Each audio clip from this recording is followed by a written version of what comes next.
এবার নারকেলের দুধটা দিয়ে আর একটু কষে নিই।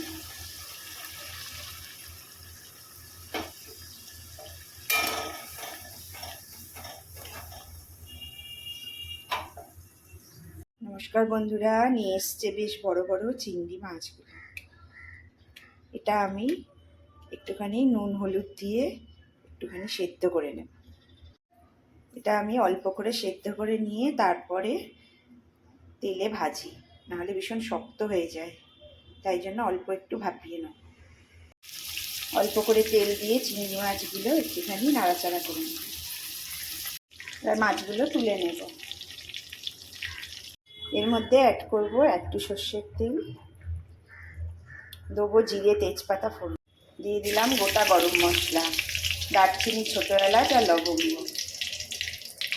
তার জন্য এখানে নিয়েছি কাজু, কিশমিশ, পোস্ত আর সাদা তিল, আর নিয়েছি নারকোল। নারকোলটা অবশ্যই দুধ বার করে তারপর দেব।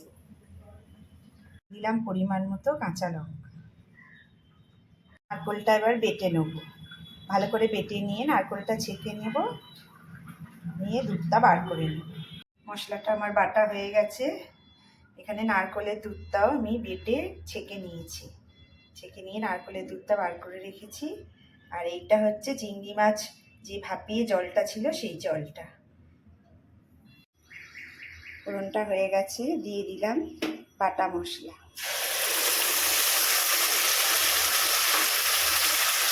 দেব পরিমাণ মতো নুন, হলুদ আমি দেব না।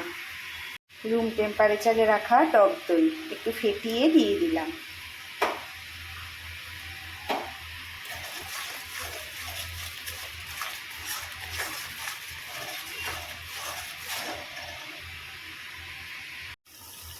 দিয়ে দিলাম চিংড়ি মাছগুলো।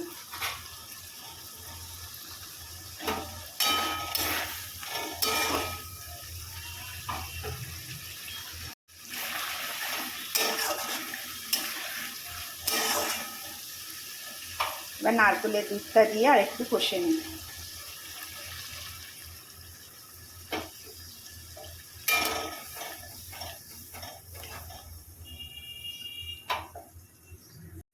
চিংড়ি মাছটা কষে এসছে, তেল ছাড়তেও শুরু করে দিয়েছে। এবার চিংড়ি মাছের যে সেদ্ধ করা জলটা, ওটা দিয়ে দিলাম।